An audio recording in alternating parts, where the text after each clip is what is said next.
मेरा वीडियो बनाने का उद्देश्य किसी को ठेस पहुंचाना नहीं है, बल्कि लोगों को जागरूक करना है।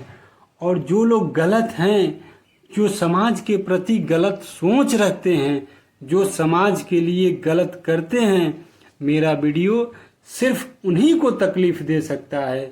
जो लोग सही हैं और अपने समाज के लिए सही करते हैं, उनको मेरे द्वारा कही गई बातों से परेशान होने की कोई ज़रूरत नहीं है। आप अच्छा हैं और अपने अच्छाई को आगे बढ़ाते रहिए। तो चलिए इसी के साथ हम आज के टॉपिक पे आते हैं। नमस्कार दोस्तों, आज एक बहुत ही खास मुद्दे पर बात करने आया हूँ, जिसे सुनकर नेताजी लोगों को मिर्ची भी लग सकती है, पर हकीकत है। इस बार का चुनाव समाप्त हो जाने के बाद अगली बार जब चुनाव हो और कोई भी उम्मीदवार खड़े हों, चाहे वो किसी भी पार्टी से क्यों ना हो, मैं उनसे हाथ जोड़कर विनम्रता से आग्रह करता हूं, आप अपने परिवार और रिश्तेदार को लेकर ही चुनावी सभा को संबोधित करने जाएं। बाकी किसी भी बच्चे और बुजुर्ग को न उठाएं। अब सवाल ये होगा, क्यों भाई? इसका जवाब मैं देना चाहता हूँ। ऐसा इसलिए कि चुनाव जीतने के बाद व्यक्तिगत तौर पे किसी को कुछ फायदा नहीं होता है। आखिर क्यों? कब तक हम भोली भाली जनता को ऐसे ही बेवकूफ बनाते रहेंगे आप लोग? चुनाव जीतने के बाद और अगली चुनाव आने से पहले जितने भी लोग अपने परिवार वालों से गालियों का नाश्ता, लंच, डिनर करके आपके साथ घूमते हैं, रिजल्ट की बात किया जाए तो उनको एक तिनका का भी फायदा नहीं होता है। मैं एक बहुत ही खास उदाहरण देना चाहता हूँ। इसमें किसी का नाम लेना उचित नहीं होगा, इसलिए बिना किसी का नाम लिए मैं आपको समझाने की कोशिश करता हूँ। मेरे दो रिश्तेदार, एक नेताजी के दाहिना हाथ थे तो दूसरे बायां हाथ। उस चुनावी माहौल में वे लोग सुबह से शाम तक उनके सहयोग में भरपूर समय दिए। नतीजा ये हुआ, नेताजी चुनाव जीत गए।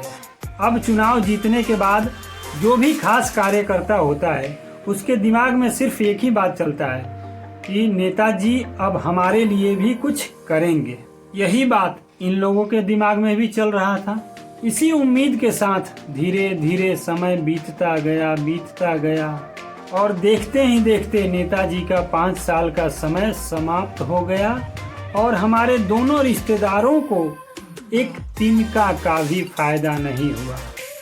हाँ, एक फायदा हुआ है, दोनों ही लोगों को नेताजी के साथ सेल्फी लेने का सौभाग्य प्राप्त हुआ है, जिसको वे लोग चाहें तो फ्रेम में मढ़वाकर अपने घर की शोभा बढ़ा सकते हैं।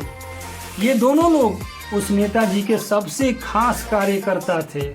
जब इन लोगों को कुछ फायदा नहीं हुआ, फिर उन सैकड़ों लोगों का क्या ही हुआ होगा जो उस भीड़ में एक उम्मीद के साथ अपने नेताजी के सभा में आते थे, उनके लिए हर मोड़ पर उपस्थित रहते थे। 5 साल बीतने के बाद फिर अगली बार चुनाव हुआ। ये सभी लोग एक बार फिर उनके साथ थे। नतीजा ये हुआ, नेताजी चुनाव हार गए। जब नेताजी अपने कुर्सी पे बैठे थे तब तो कुछ नहीं कर पाए, अब चुनाव हारने के बाद क्या ही कर सकते हैं। जितने भी नेताजी लोग हैं, ये लोग सिर्फ अपने फायदे के लिए आपको अपने साथ रखते हैं। आपको कुछ मिले या ना मिले, आपको कुछ फायदा हो या ना हो, इससे उनको कोई फर्क नहीं पड़ता है।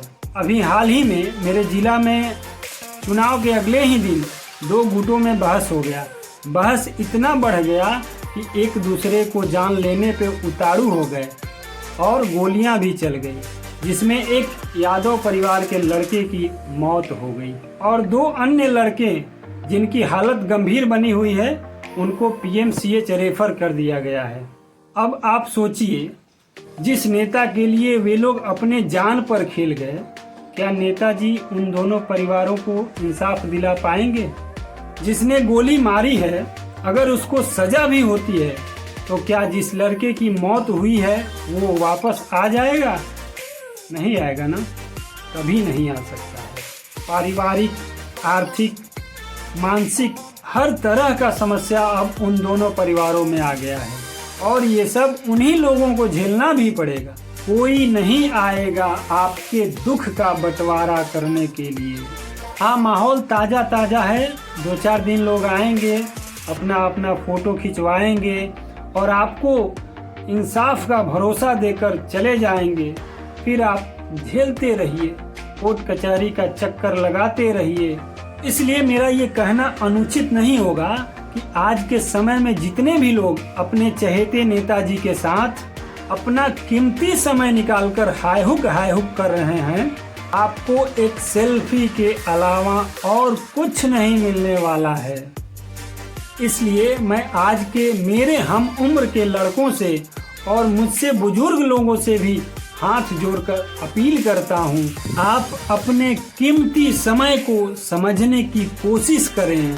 यहाँ कुछ फायदा होने वाला नहीं है सिवाय एक सेल्फी के, जिसको आप कहीं अपलोड करते हुए कैप्शन में ये लिखेंगे कि आज अपने नेताजी के साथ सेल्फी लेने का सौभाग्य प्राप्त हुआ, और नीचे से कमेंट आएगा, जय हो गुरुदेव, लगे रहिए गुरुजी।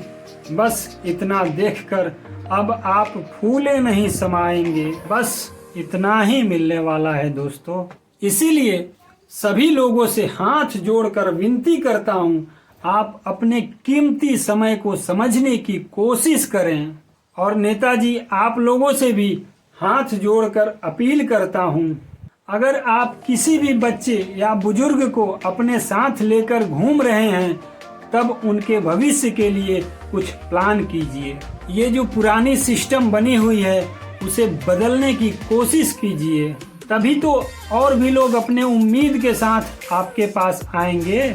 और अगर ऐसा नहीं करना है या फिर नहीं कर सकते हैं, सिर्फ अपना ही झोली भरना है, तो बेहतर यही होगा आप अपने परिवार और परिजनों के साथ किसी भी चुनावी सभा को संबोधित करने जाएं। नेताजी, आप लोग बिल्कुल भी बुरा मत मानिएगा, मैं बहुत सालों के राजनीति को अध्ययन करने के बाद ये बोलने पर मजबूर हुआ हूँ। इसलिए आपसे अपील करता हूँ, हमारे देश के नौजवानों की मजबूरी को समझने की कोशिश कीजिए। और अपने देश के भोली भाली जनता से भी कहना चाहता हूँ, ये जो आप लोग 200, 500 और 1000 रुपए लेकर किसी भी भीड़ का हिस्सा बनने के लिए चले जाते हैं, इससे कई गुना फायदेमंद है आप अपने कीमती समय को समझने की कोशिश करें। बस इसी के साथ मैं अपने विचार पर यहीं विराम देता हूँ। मेरे द्वारा कही गई किसी भी बात का आप लोगों को बुरा लगे तो मैं उसके लिए हाथ जोड़कर क्षमा मांगता हूँ, लेकिन जो सच्चाई है मैं उसी पे नज़र डालने की कोशिश किया हूँ। मैं कुछ पंक्तियाँ लिखा हूँ, जरा ध्यान दीजिएगा। मत जाना किसी के संग अगली बार चुनाव में, मत जाना किसी के संग अगली बार चुनाव में, बनकर नेता मिलने कभी आते नहीं है गांव में। अगर आपको मेरा ये वीडियो अच्छा लगे तो एक लाइक, शेयर और कमेंट जरूर कीजिएगा। धन्यवाद। जय हिंद, जय भारत।